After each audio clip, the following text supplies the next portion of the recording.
price gouging. I didn't expect that I would ever find myself here as a U.S. Senator having filed a lawsuit against a Secretary of Defense.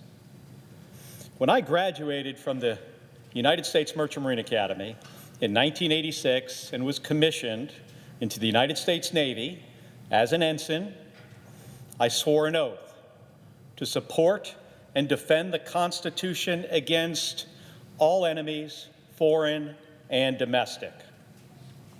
I have upheld that oath every single day since. I upheld it on the second night of Operation Desert Storm, when a Russian-made SA-6 surface-to-air missile locked onto my airplane while I was on a mission to bomb an airfield in southern Iraq. I made a last-ditch maneuver. The missile exploded above us, and I delivered the bombs on target.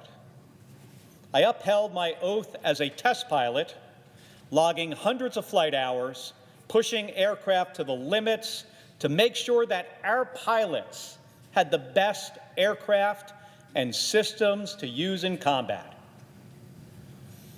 And I upheld my oath when my service took me to NASA, where I went into space 4 times, where I was honored to command 2 space shuttle missions, and where I was also the first astronaut on the scene in East Texas after Space Shuttle Columbia exploded during re-entry. And I had to recover the bodies of my friends and astronaut classmates. And I have upheld my oath here in the United States Senate, a place I never expected to find myself in. Because my wife, Gabby, was always the elected official in our family. If she had never been shot in the head, it probably would be here, she would be here in this chamber and not me. But I love this country, and I felt that I had an obligation to continue my public service in a way that I never expected. And so I've upheld my oath in this job too, because I take seriously my duty to protect the Constitution for all Americans. I just never expected that I would have to protect the rule of law against a Secretary of Defense. Pete Hegseth is now coming after what I earned through my 25 years of military service in violation of my rights as an American and as a retired veteran and as a United States Senator whose job it is to hold this and any administration accountable. He doesn't like what I said. And so he is trying to censure and demote me. And let's talk for just a second about what it is that I said that he decided to censure me over, according to his letter. First, that I simply restated the law, that service members must refuse illegal orders.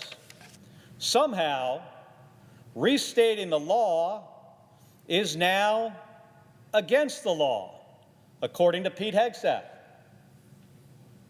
This isn't new. It's something every recruit is taught.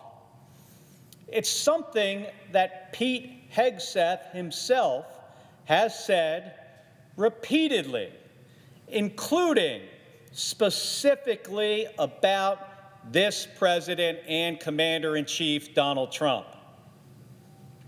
Second, that I criticized him for firing admirals and generals, and that this administration is surrounding themselves with a bunch of yes men.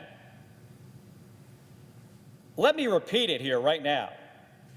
It is bad for our national security that Pete Hegseth fired admirals and generals because of who they are.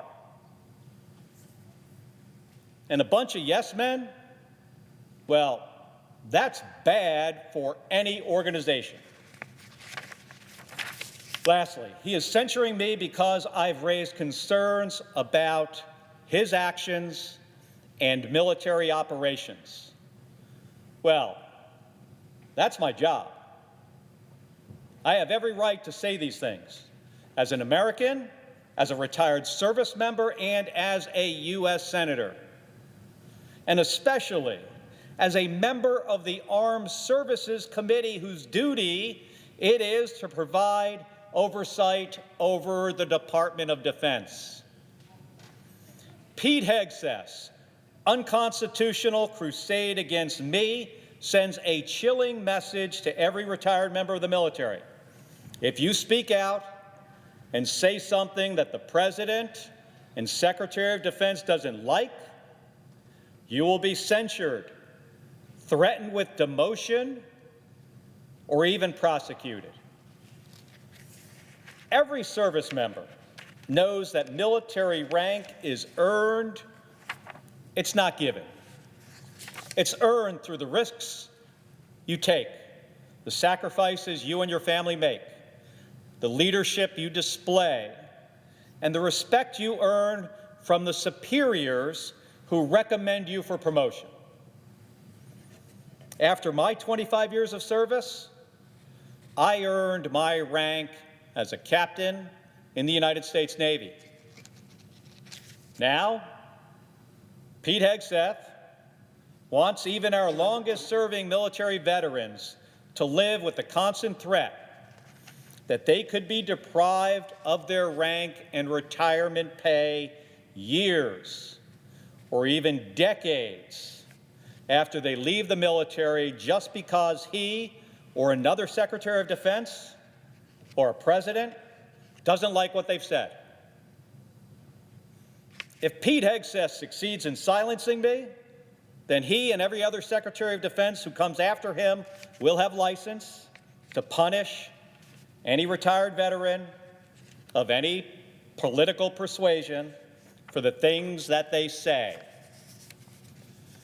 And by that logic, a 100-year-old World War II veteran could be hauled in and censured or court-martialed because he says something that Pete Hegseth disagrees with.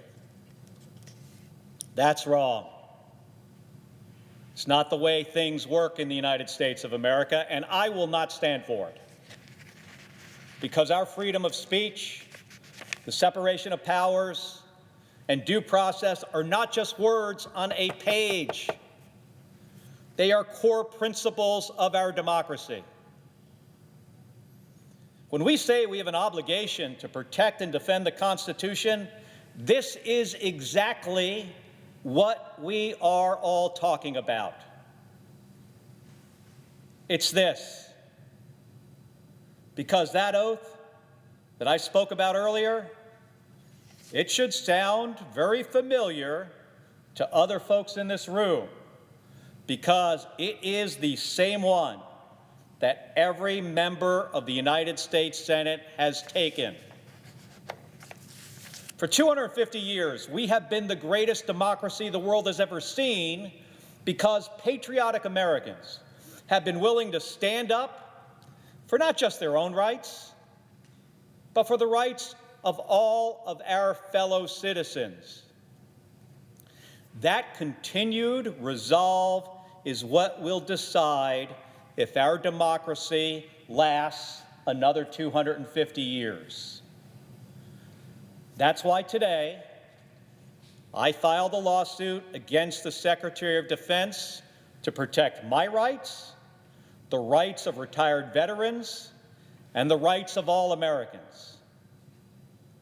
I've never backed down from a fight for our country, and I'm not going to back down from this one.